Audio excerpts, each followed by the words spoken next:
Hello friends, welcome to our study channel the study with SKP. आज हम लोग जो पढ़ेंगे वो करंट अफेयर के बारे में पढ़ेंगे। और आज का करंट अफेयर हम लोग देखते हैं कि क्या है। सबसे पहला देखिए क्वेश्चन जो है वो कहता है कि हाल ही में किस राज्य के प्रबंधन के लिए दुलार योजना शुरू किया गया। महतारी यानी महतारी दुलार योजना का प्रारंभ किया गया हाल ही में किस राज्य में। तो यह जो राज्य उसका उत्तर होगा वह उड़ीसा राज्य होगा। ठीक है, ये सॉरी उड़ीसा नहीं, छत्तीसगढ़ राज्य होगा। छत्तीसगढ़ में महतारी दुलार योजना शुरू किया गया। देखिए वहाँ से जो कोविड का मरीज थे और जिनकी मृत्यु हो गई है उनके परिवार वालों के लिए ऐसी योजना शुरू किया गया है। तो थोड़ा हम छत्तीसगढ़ का लोकेशन देख लेते हैं कि छत्तीसगढ़ आखिर है कहाँ पे। तो चलिए ये देखिए, ये हमारा छत्तीसगढ़ है। ठीक है, इस छत्तीसगढ़ से कौन कौन राज्य सीमा निर्धारित करती हैं। तो पहला तो उत्तर प्रदेश हो गया, उसके बाद मध्य प्रदेश हो गया, उसके बाद महाराष्ट्र हो गया, उसके बाद तेलंगाना हो गया, उसके बाद उड़ीसा हो गया, उसके बाद झारखंड हो गया। यानी कि 6 स्टेट की राजधानी जो है, 6 स्टेट जो है उनकी सीमा जो है वो छत्तीसगढ़ से लगती है। अब उसके बाद हम लोग अगला क्वेश्चन देखते हैं। अगला क्वेश्चन क्या है, ठीक है। तो चलिए देखते हैं, इसमें देखते हैं। कहता है कि रायपुर जो है छत्तीसगढ़ की राजधानी है। राज्यपाल अनुसुईया उइके, आप देख सकते हैं अनुसुईया उइके, राज्यपाल अनुसुईया उइके हैं वहाँ के। सीएम जो है भूपेश बघेल हैं ये। और वहाँ पे राज्यसभा की सीटें 5 है, लोकसभा की सीटें 11 है और विधानसभा की सीटें 90 है। अब देखिए इसका उद्देश्य क्या था महतारी दुलार योजना का। तो वैसे बच्चे जिसका माता पिता इस वर्ष यानी कि कोरोना से मौत हो गया है तो उसका जो खर्च होगा उन बच्चों का वो सरकार उठाएगी। ठीक है, और या फिर कोई ऐसा घर जहाँ पे रोजी रोटी कमाने वाला एक व्यक्ति हो और उसी का अगर मौत हो गया हो, ठीक है, तो उनका भी बच्चे का देखभाल जो है वो सरकार ही करेगी। इसके लिए उन्होंने छात्रवृत्ति की शुरुआत करेंगे जिसमें 500 रुपये पर मंथ बच्चों को मिलेगा। यानी पहला से लेकर 8वां तक के बच्चों को 500 रुपये पर मंथ मिलेगा और 9th से लेकर के 12 तक के बच्चों को 1000 रुपये मिलेगा। इसमें एक मज़े की बात ये की गई है कि जो सरकारी और प्राइवेट दोनों बच्चों को इसमें रहेगा, या वो सरकारी हो या प्राइवेट हो, इससे मतलब नहीं है और ये तो होना भी नहीं चाहिए। ठीक है, तो लेकिन इसमें एक बात साफ बताई गई है कि इसमें जो अंग्रेजी मीडियम के स्टूडेंट होंगे उनके साथ में कुछ यादें बढ़ती जाएगी, यानी कुछ पैसे वगैरह कुछ ज़्यादा, क्योंकि उनकी फ़ी वगैरह कुछ ज़्यादा होती है तो उसको ज़्यादा दिया जाएगा। ठीक है, चलिए अगला क्वेश्चन देखते हैं हम लोग। अगला कहता है हाल ही में अफ्रीकन स्वाइन फ्लू के कारण किस पूर्वोत्तर राज्य में 1700 से अधिक सुअरों की मौत हो गई है। क्या हो गया है, तो 1700 से अधिक सुअरों की मौत हो गई है। ये स्वरों लिखा गया है दोस्तों, ये गलत लिखा गया है। ठीक है, उसको ध्यान नहीं दीजिएगा, सुअरों। तो इसका जो उत्तर होगा वो मिजोरम होगा। कौन होगा, तो मिजोरम। चलिए ये देख लीजिए अफ्रीकन स्वाइन फ्लू। ठीक है, अब अफ्रीकन स्वाइन फ्लू क्या है इसके बारे में थोड़ा सा देख लेते हैं। ठीक है, तो अफ्रीकन स्वाइन फ्लू देखिए एक विषाणु वायरस है। ठीक है, अफ्रीकन स्वाइन फ्लू क्या है, एक विषाणु जनित वायरस है। इस वायरस का खोज जो है 1921 ईस्वी में किया गया था। इस वायरस की खोज कब किया गया था, 1921 ईस्वी में केन्या में किया गया था। कहाँ किया गया था, केन्या में, मोंटगोमरी जगह पे किया गया था 1921 ईस्वी में केन्या में। ठीक है,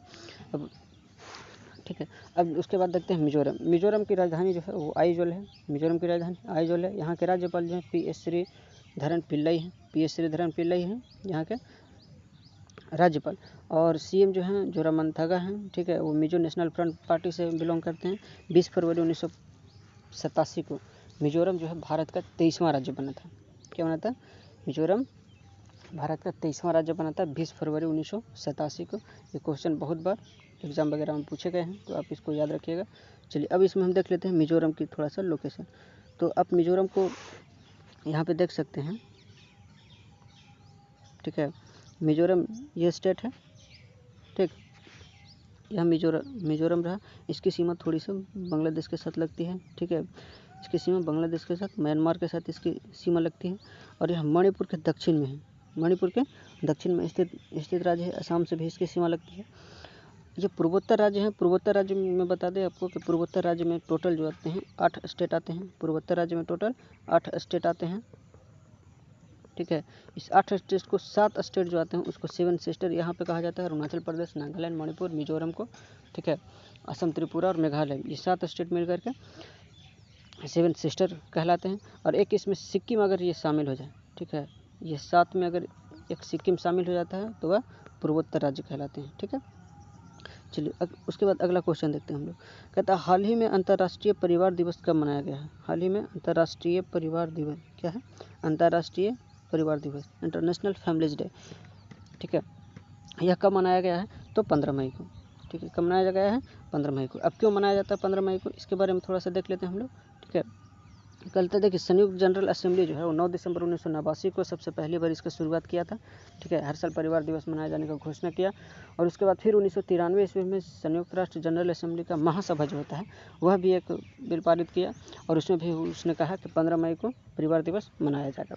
इसका उद्देश्य क्या है? तो देखिए इसका संयुक्त राष्ट्र का उद्देश्य यह है कि दुनिया भर के जो परिवार है ना उसको बेहतर जीवन स्तर हो और सामाजिक जो प्रगति हो वो बढ़ता रहे। एक ऐसा दिन हो जो परिवारों को कम से कम याद दिलाने के लिए इस भीड़ भाड़ की ज़िंदगी में रखा गया, ठीक है।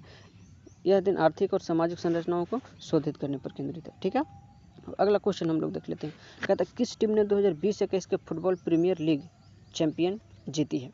ठीक है, कौन है जो टीम जो 2020-21 में जो फुटबॉल का प्रीमियम लीग है उसको जीत गया है? तो ये जीता है मैनचेस्टर सिटी ने। किसने जीता है? मैनचेस्टर सिटी ने। यह मैनचेस्टर की एक फुटबॉल टीम है, ठीक। इसको देखिए अब इसके बारे में थोड़ा सा देख लेते हैं। मैनचेस्टर सिटी एक फुटबॉल क्लब है और यह मैनचेस्टर में स्थित है, अंग्रेजी क्लब है, ठीक है। इसका जो संस्थापक थे वो सेंट मार्क यानी वेस्ट गॉर्डन के रूप ने किया था 1880 ईस्वी में किया था। बाद में ये 1887 ईस्वी में फुटबॉल क्लब बन गया। फिर उसके बाद 1894 ईस्वी में मैनचेस्टर सिटी क्लब बना। 2003 के बाद ये मैनचेस्टर स्टेडियम को ले बनाया और उसके बाद घरेलू मैच खेलने लगा, ठीक है। 1960 के दशक में थोड़ा सा बहुत ज़्यादा हिट रहा था, बहुत ज़्यादा, क्योंकि उस समय बहुत ज़्यादा कप वगैरह ये जीता और इसका 1981 के बाद इसमें थोड़ा सा गिरावट चला गया। ख़राब स्थिति सबसे ज़्यादा इसका अगर देखा गया कभी मैनचेस्टर फुटबॉल सिटी का तो 1998 ईस्वी में देखा गया, ठीक है। इसके बाद फिर एक बार इसमें आया था, एक बार 2008 ईस्वी में इसको जो अबू धाबी इसको ख़रीदा था और अबू धाबी समूह के द्वारा जब ये ख़रीदा गया तो दुनिया में सबसे ज़्यादा, समझ गए, दुनिया में सबसे धनी जो फुटबॉल क्लब है वो अगर बन गया कौन, तो ये मैनचेस्टर जो फुटबॉल सिटी है क्लब वो बन गया, ठीक है। चलिए अब अगला क्वेश्चन देखते हैं। कहता भारतीय महिला क्रिकेट टीम के मुख्य कोच कौन बने हैं? तो ये बने हैं रमेश पवार। भारतीय महिला क्रिकेट टीम के मुख्य कोच कौन बने? रमेश पवार। अगला क्वेश्चन देखते हैं। हाल ही में चर्चा में रहा B1617 क्या है? ठीक है, तो यह जो है दोस्तों वह कोरोना वायरस का एक नया स्ट्रेन है। क्या है? कोरोना वायरस का एक नया स्ट्रेन है, ठीक।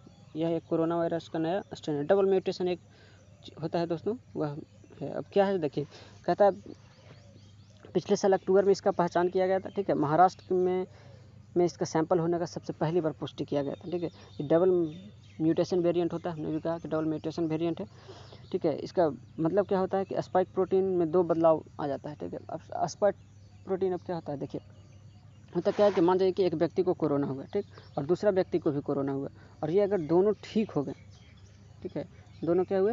ठीक हुए। या हम ऐसे नहीं समझे तो एक कोरोना 2 कोरोना जो मिलते हैं, ठीक है, 2 व्यक्तियों की कोरोना जब हुई और इन कोरोना की स्थिति में जो नया जो उत्पन्न होता है, ठीक है, क्या होता है? नया जो उत्पन्न होता है, या तो ये इससे मजबूत रहेगा या इससे ये खतरनाक रहेगा, ठीक। तो यही चीज़ होता है डबल म्यूटेशन, ठीक। अब उसके बाद अगला क्वेश्चन देख लें। अगला कहता है किस राज्य के मुख्यमंत्री ने मलेरकोटला को 23वां जिला घोषित किया? क्या किया? मलेरकोटला को 23वां जिला अपना घोषित किया। तो यह पंजाब ने किया है। किसने किया? पंजाब ने किया। पंजाब के अभी जो मुख्यमंत्री हैं वो अमरिंदर सिंह मुख्यमंत्री हैं वहाँ के, ठीक है। अमरिंदर सिंह मुख्यमंत्री है, आप उनका फोटो देख सकते हैं, ठीक है। ये अमरिंदर सिंह वहाँ के मुख्यमंत्री हैं और वहाँ के राज्यपाल जो हैं विजेंद्र पाल सिंह बदनौर हैं। उनकी राजधानी जो है वो चंडीगढ़ है। लोकसभा की सीटें वहाँ 13 है, विधानसभा की सीटें 117 है और राज्यसभा की सीटें 7 है। सबसे ज़्यादा अगर भारत में कोई गेहूँ का उत्पादन करता है तो वह पंजाब करता है। आपको एक चीज़ और पता होगा कि जालियांवाला बाग हत्याकांड जो हुआ था 13 अप्रैल, इसमें एक चीज़ गलत लिखा गया है दोस्तों, 13 अप्रैल 1919 ईस्वी को हुआ था अमृतसर के पंजाब में, ठीक है। यहाँ पर कुछ लोग इकट्ठे हुए थे और उन पर जनरल डायर ने गोली चलाने का आदेश दिया था। इस चंडीगढ़ को एक चीज़ और हम बता दें, ठीक है, तो इसको 5 नदियों की भूमि कहते हैं, ठीक है। चलिए अगला क्वेश्चन हम लोग उसके बाद देखते हैं। तो कहता है नेपाल के प्रधानमंत्री के रूप में किसे नियुक्त किया गया है। क्या है, नेपाल के प्रधानमंत्री के रूप में किसे नियुक्त किया गया है। तो इस जो नियुक्त किया गया है KP ओली शर्मा को नियुक्त किया है, KP शर्मा ओली को, ठीक है, इनको नियुक्त किया गया है। और आप इनका फोटो देख सकते हैं। हाल ही में हम करंट अफेयर में एक चीज़ और था कि किस प्रधानमंत्री ने या कहाँ के प्रधानमंत्री ने अपने विश्वास मत को खो दिया है। तो यही KP ओली शर्मा है, जो अपना विश्वास मत जब इनके खिलाफ लाया गया था तो ये उसको नहीं अर्जित कर पाए थे और प्रधानमंत्री से इस्तीफा देना पड़ा, लेकिन फिर इनको प्रधानमंत्री का पद वहाँ पे दिया गया है। अब थोड़ा सा हम देख लेते हैं नेपाल की स्थिति, ठीक है। तो इसके जो भारत के साथ में सीमा सबसे ज़्यादा लगती है, ठीक। उत्तराखंड की इसके साथ सीमा लगती है, उत्तर प्रदेश की सीमा लगती है, बिहार की सीमा लगती है, पश्चिम बंगाल की सीमा लगती है और सिक्किम की सीमा लगती है। यह 5 राज्यों की सीमा जो है वो नेपाल से लगती है। इसमें आप एक चीज़ और बता दें कि बिहार की सीमा जो इससे लगती है, ठीक है, बिहार की सीमा जो इससे लगेगा वो 7 जिलों की सीमा बिहार से लगती है। और इसका जो होता है पश्चिम चंपारण होता है, पूर्वी चंपारण होता है, सीतामढ़ी होता है, मधुबनी होता है, सुपौल होता है, अररिया होता है, किशनगंज होता है। ये 7 जिलों की सीमा लगती है नेपाल से, ठीक है दोस्तों। अब हम फिर इसके बाद मिलते हैं दोस्तों आपको अगले ही ऐसे करंट अफेयर के वीडियो में।